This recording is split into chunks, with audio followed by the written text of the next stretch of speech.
Today is March 2nd, 2025. And this Teisho is going to be about staying grounded through the winds of change. And whatever happens, in whatever situation we find ourselves in,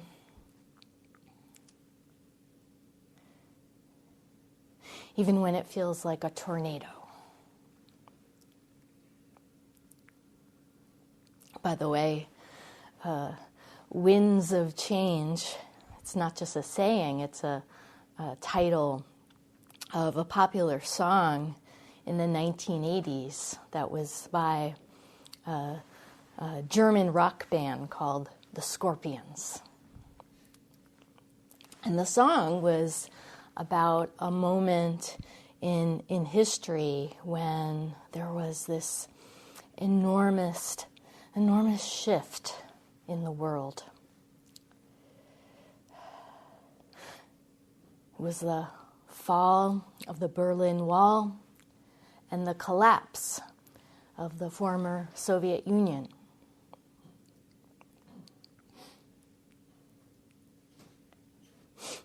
I grew up during the Cold War, and I have vivid memories of at the time, the ever-present threat of nuclear war.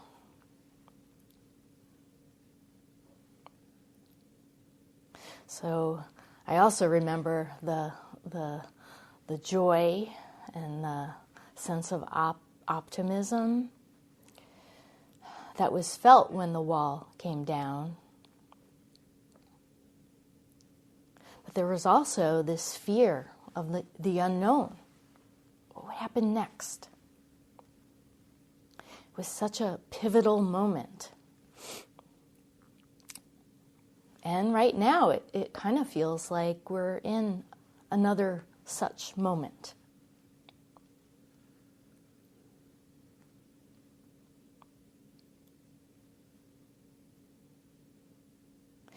As humans, we have this tendency to get swept up by whatever we're feeling in our reactions to conditions and to change. And it's something that I was reminded of when I returned to Rochester after a couple weeks stay in Mexico. The trip included a 7-day sesshin, and of course, while I was in sesshin, I didn't use my cell phone. With one exception, I needed to use it for Google Translate at times. But even outside of sesshin, my phone wasn't of much use because often the Wi-Fi signal wasn't very strong, the cellular the same. So even if I wanted to go online and see what was happening, I really couldn't, beyond responding to some important emails or texts that came through. So I wasn't online very much. And on top of that, because of my limited Spanish-speaking abilities, especially when it's spoken at a natural pace, I couldn't take in what other people around me were saying or talking about. I couldn't overhear anything, even if I wanted to.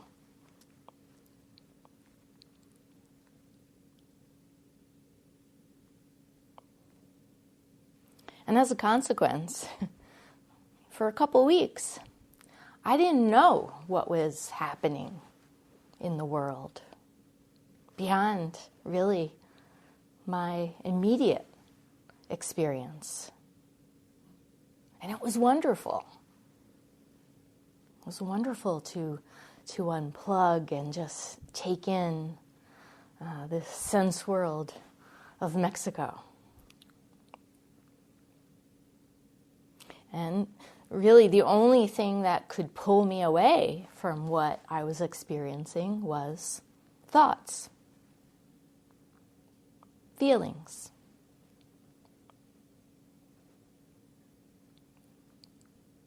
And on the return trip, things changed very quickly. When we landed in the Atlanta airport, I could overhear people, suddenly people were speaking English, and I could overhear people complaining about this and that.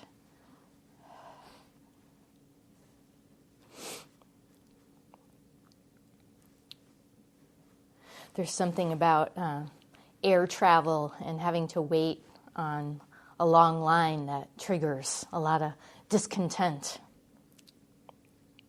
And at the airport, of course, there were TV monitors everywhere, as is typical in airports these days. And they were displaying the latest news. And I learned that a lot had happened while I was away. Major changes were being made to the federal government. Jobs were being cut. Services were being cut. Funding was being cut. And it seems there's a shift underway, even in the world order. There are a lot of people who are really happy and thrilled to see what's happening. And yet, in my casual conversations with people, including those who are happy to see this change, I notice that stress levels have risen. So the stress has nothing to do with political leanings. It has to do with change. Rapid change at that. At least that's my reading of it.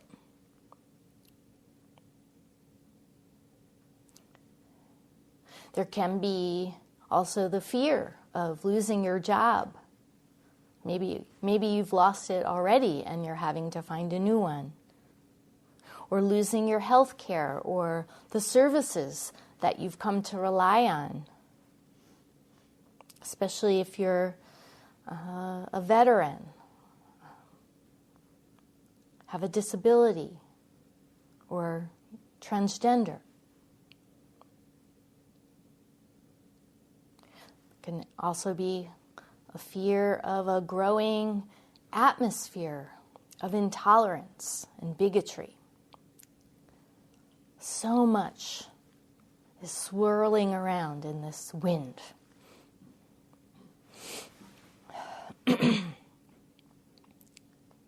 And, even if it doesn't impact you directly, at least not right now, there's that basic fear of change that we humans tend to have.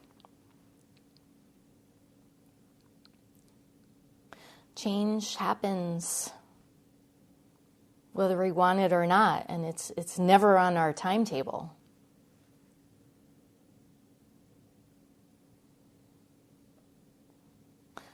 The present and the future can seem really uncertain right now. And depending maybe on how old you are in your life experience, it may feel more uncertain than ever. But actually, that's how things are all the time. Nothing is ever certain. Except, as Roshi often reminds us, except for the fact that sooner or later, each one of us is going to die. We just don't know the timing. That's the uncertain part.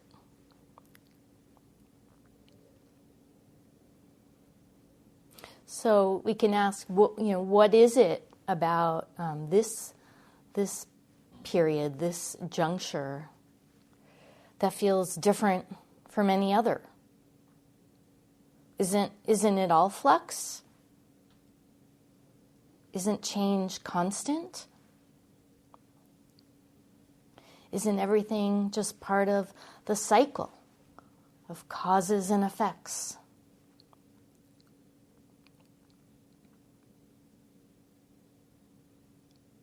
To get some perspective on this, I'm going to use a Hidden Brain podcast.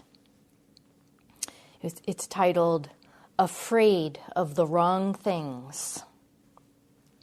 And it aired several years ago on January 26th, 2021, when another trigger of change was occupying the minds of many of us, and that was the COVID-19 pandemic. And this episode gets into the disconnect between our fears, which we can spend a lot of time and energy dwelling on, our fears and the actual dangers that we face in our everyday lives. And we won't have time to cover the entire transcript. It's rather long. And it gets into a lot of complexity in how humans assess risk. But we'll get into it just enough to get some perspective on change from a scientific vantage point. The host, Shankar Vedantam, starts off by recounting the plot of a film that you'll all probably recognize immediately. And if you're old enough, maybe you'll recall your own reaction to it at the time of its release. So Shankar says, in 1975, a young Steven Spielberg scared the living daylights out of millions of people with Jaws. A great white shark terrorized a New England beach town. As one victim became 2, and then 3, and then 4, people responded first with denial, then fear, and finally outright hysteria. And then Shankar goes on to describe his own reaction to the film. He says, after watching the movie, I remember being scared to even stick my toe in the ocean. And even today, when I go to the beach, I can't help but peer out at the water and ask myself, is that a dorsal fin?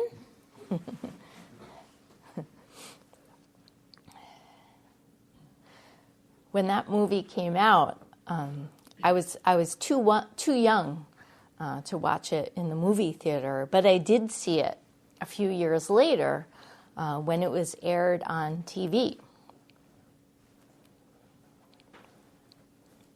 And I too remember the fear of sharks that it struck in me at the time, especially since my family, when I was young, spent so much time on the water. We would often, on weekends, go out on the boat and go fishing.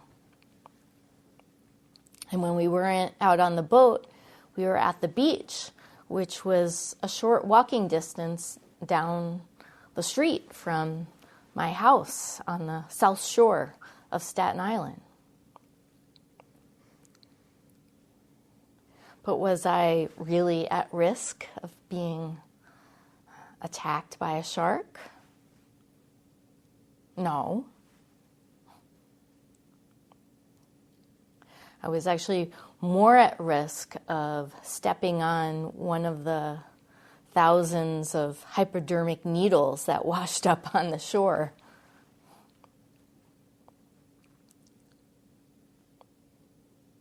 Shankar then says, sharks kill maybe 5 or 6 people a year, and that's worldwide.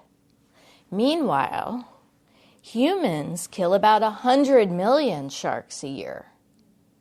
If anything, it's the sharks who should be making horror movies about us.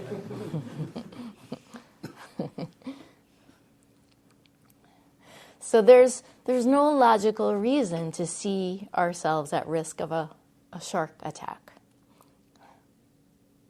But it's not reason that guides our perception in this case. It's our emotions and our feelings.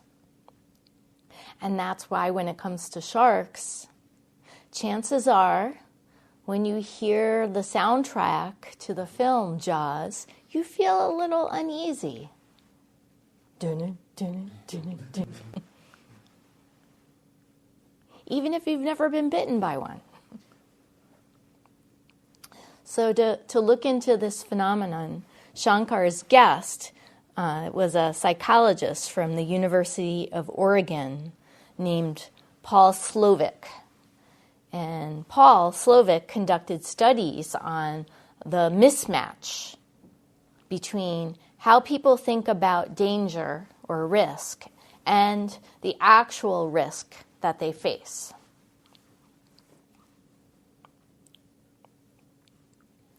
Paul says,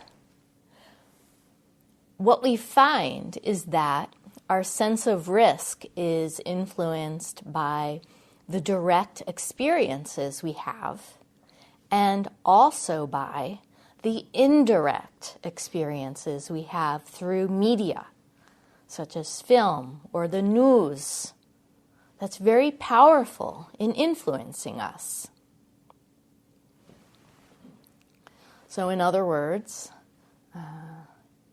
our sense of danger, of risk, the things that generate fear in us,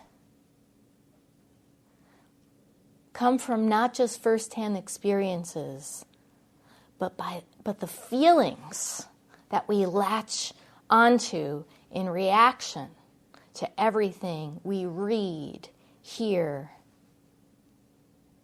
and watch. It doesn't matter if it's true or real, even. And the more intense or dramatic it is, the more likely we're going to dwell in it.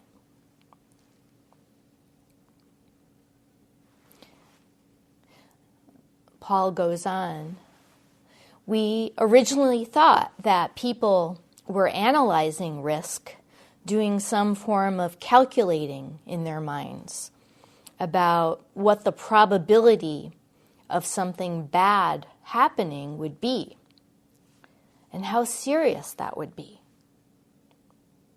And perhaps even multiplying the severity of the outcome by the probability to get some sort of expectation of harm. As we started to study this, we found that basically we can do those calculations, but it's certainly easier to rely on our feelings. It's easy to do. It feels natural. And it usually gets us where we want, except when it fails. And there are certain ways that our feelings deceive us.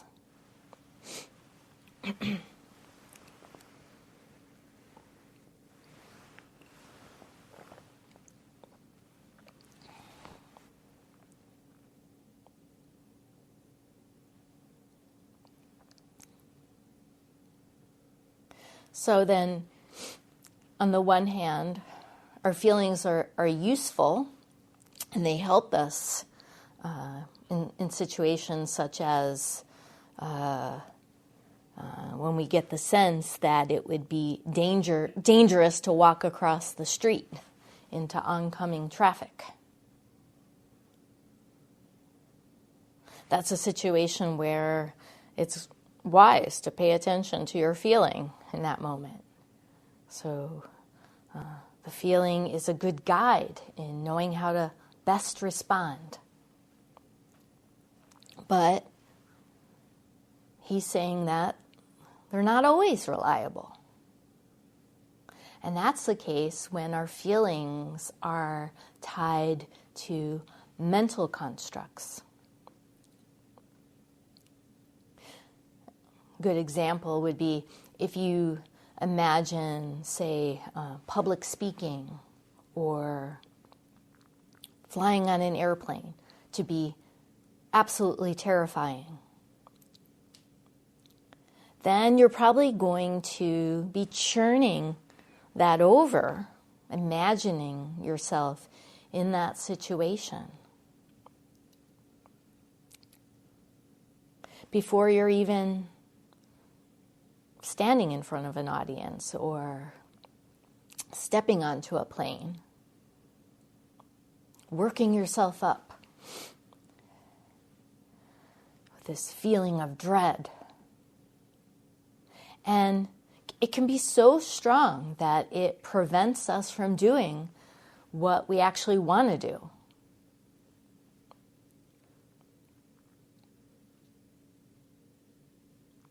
And speaking of that, as a Zen teacher, one of the things I've noticed and I've seen over the past couple of years is that some people have a lot of fear that has to do with sesshin. Maybe you've never done one before, and you're afraid that it will be physically or emotionally painful. Or maybe you have done one or more before, and based on your experience, you're afraid to do another. So you basically become trapped, paralyzed by catastrophizing. And you deny yourself the real possibility of a transformative experience.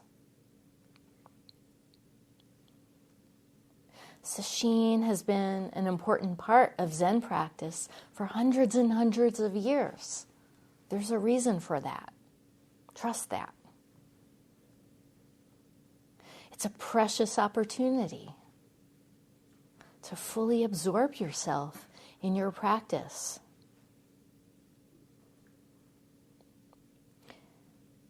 And yet a bunch of thoughts and feelings can hold you back.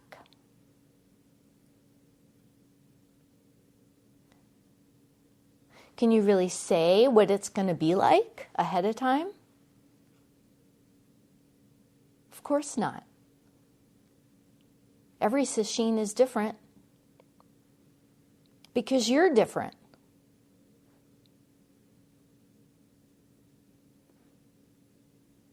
Everything's changing. Everyone is changing, moment by moment. We can't rely on our feelings. And by the way, it's not just clinging to fear that, or some other kind of what we see as a negative emotion. So it's not just that holds us back. There's this counterpart of clinging to happiness. It's called the happiness trap. There's a book about it. And that's being trapped by constantly trying to avoid negative emotions, negative feelings, which paradoxically leads to more unhappiness. So it turns out the harder you try to be happy, the less happy you are. As if it's even possible for there to be some kind of permanent state of happiness or any other emotion.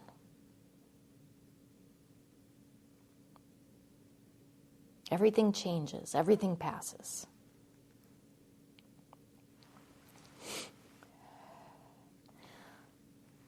The problem is the clinging part. Not that we experience the range of human emotions, but that we cling to certain ones. That's where the trap is.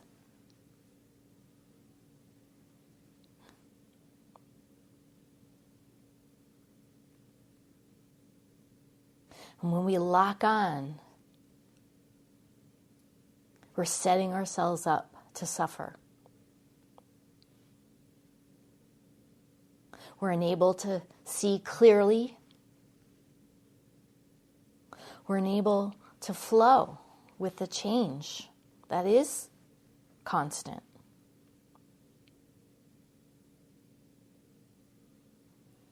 What we're seeing instead is an idea, a concept, a category or classification.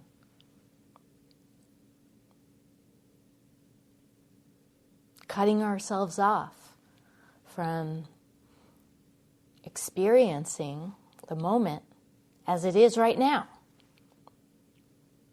which will change. In the podcast, Shankar goes on to say, when risks produce a feeling of fear or dread, our capacity to think analytically is impaired. This is why we worry about getting attacked by sharks rather than the more likely prospect of getting in a car crash on the way to the beach. Our feelings about risk are rarely shaped by data or by the data alone. Our feelings are shaped by stories, images, and by the consensus of our groups. And so when he says our groups, he's referring to the social groups or communities that we identify with and participate in.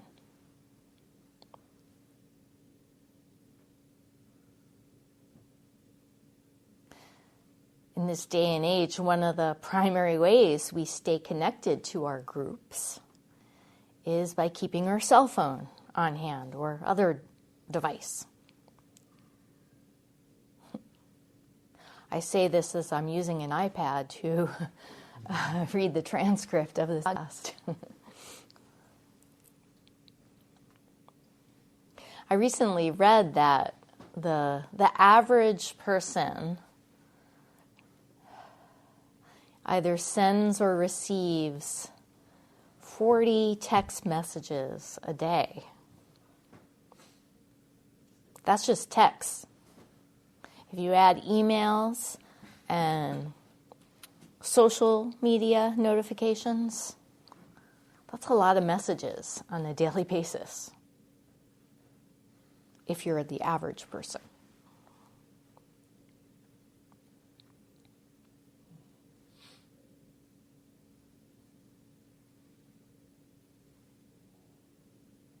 But we've got this practice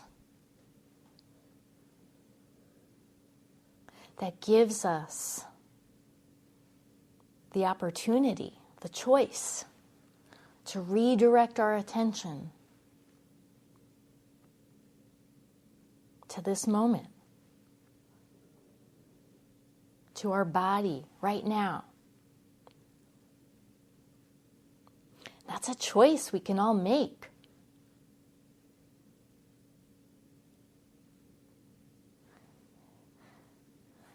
When I was in Mexico,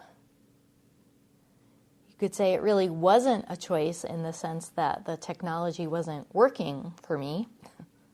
And that made it easier, which is, by the way, how it is during sesshin as well. When we do sesshin, we put aside our technology and our daily business so we can give ourselves fully to our practice.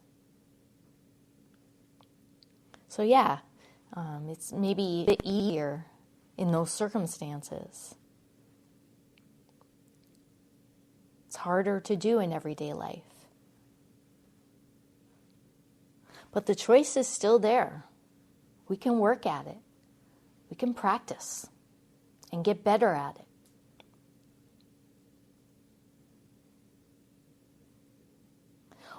Why dwell in feelings and thoughts about things that are beyond our control? Is that helping anyone?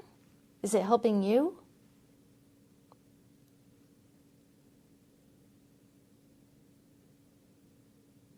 Is it helping to relieve suffering?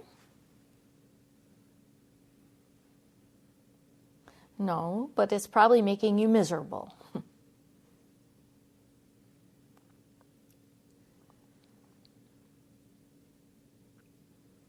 Doesn't mean we can or should sit back and be passive and give in to injustice or abuse or wrongdoing.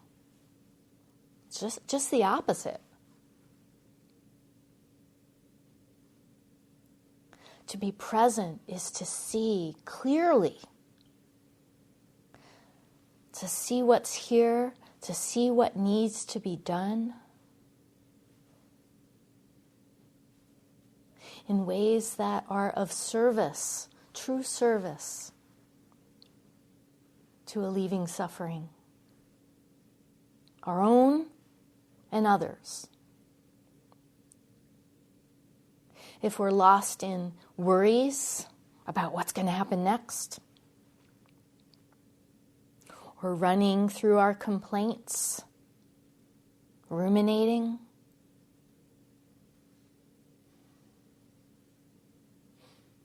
wallowing in despair,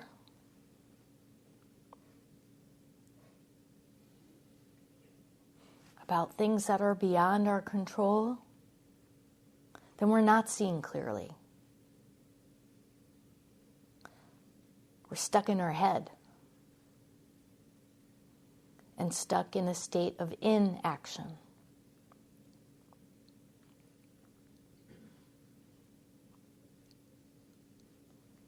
In our introductory workshops, we often bring out this small reproduction of Rodin's famous sculpture, The Thinker.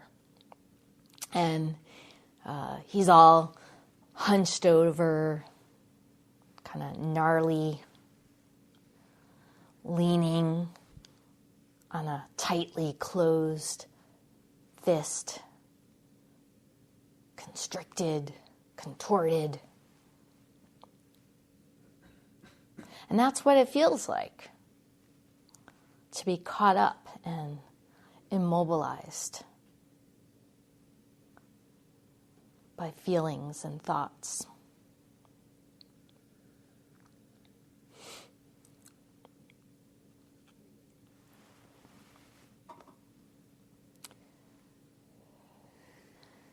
As the podcast goes on, Shankar and Paul discuss the different kinds of risk that we face. For example, there are the ones that are immediate, as in a tiger lurking in the bushes behind you. The risks that are accumulating, an example of that would be shown in the difference between smoking one cigarette right now and smoking thousands of them over the course of time. There's an accumulating risk there. And then the third kind is exponential or rapid risk. And the example of that he uses is the pandemic.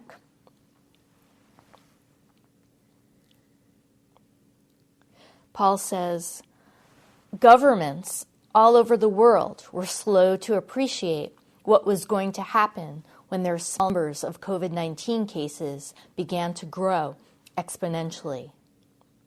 Not everywhere, but the majority of nations were slow to react because the numbers were small, increasing slightly, and it didn't look all that bad.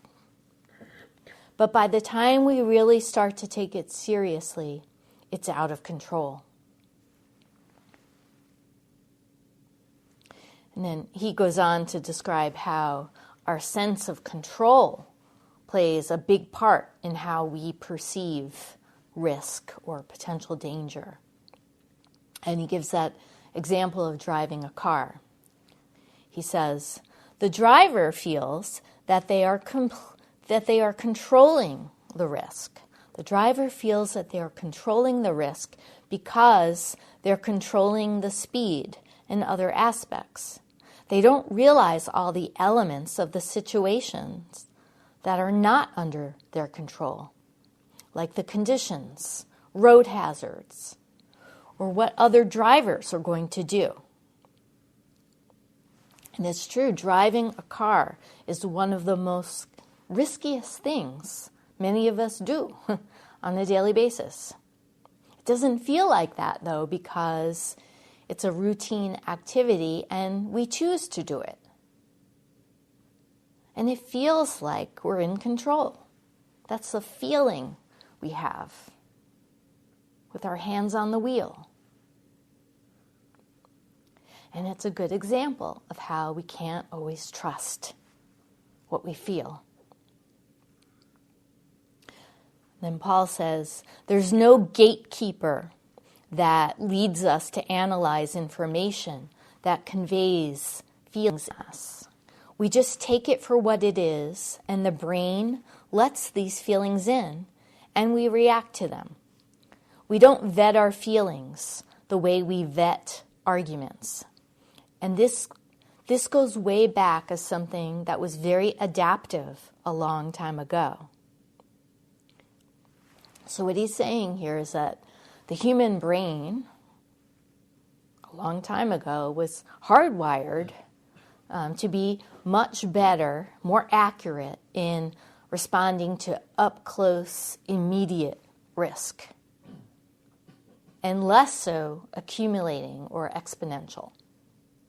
And this served early humans really well because that was the main kind of risk that they faced, the tiger lurking in the bushes.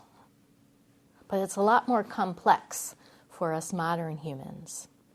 And this podcast gets into a whole lot of complexity that we don't have time for this morning. But I want to turn to what all of this means for practice, that we can't trust our feelings, and also what it means for living in uncertain times. When it feels like, perhaps, that there's a risk of losing everything we've come to take for granted, to seeing it all unravel. How do you maintain awareness of the present moment, of being rooted here in the midst of so much change?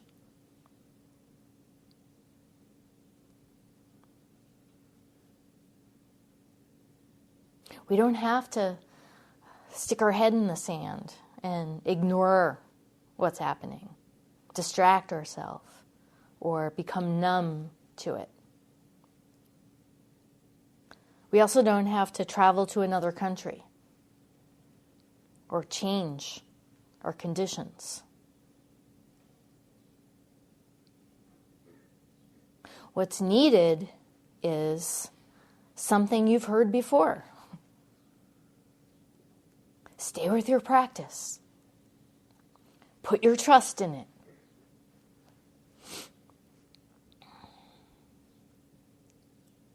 It's kind of like sesshin, when at times it can feel that like you're being tossed around by emotions, out of control,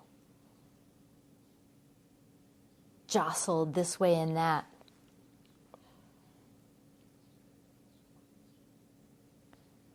And of course, it doesn't stay that way. It does pass. It changes. And it's actually through that experience, when we have it in Sesshin, that we really learn how to weather the storm. And we learn how to get better at it. The more Zazen we do. Daily sitting as well.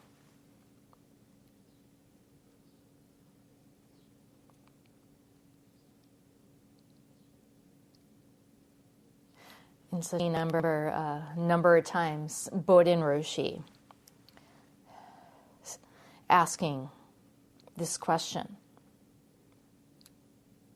What are you going to put your trust in? What are you going to put your trust in? Are you going to put your trust in feelings and thoughts? Really?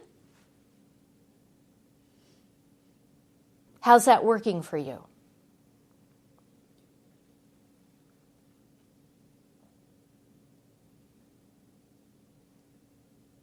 Our go-to reaction for a lot of us is to do just that. When we don't like how things are,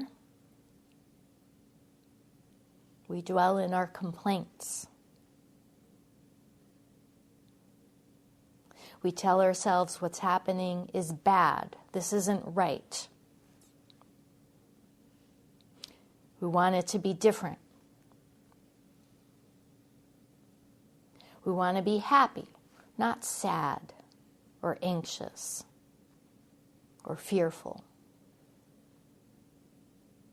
We want other people and the whole world to fall in line with how we want it.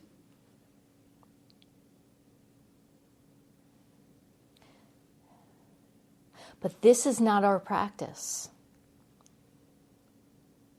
Our practice is not to fix or control anything. Our practice is not to avoid difficulties or uncertainties. It's not to wallow in despair.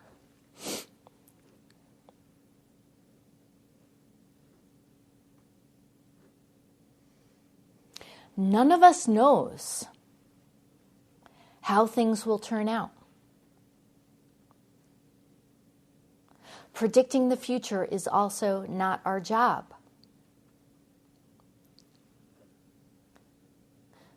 There is one thing, though, that we can do.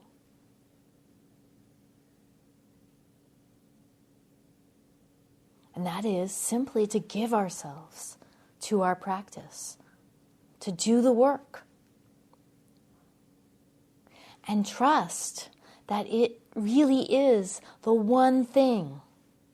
Zazen is the one thing that will enable us to see more clearly.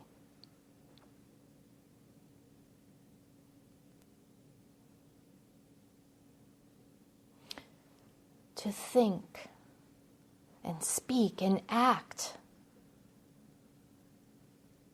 from a mind of stable awareness.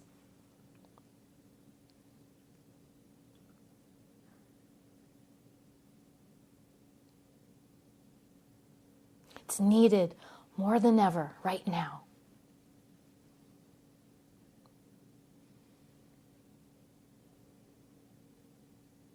Trust that.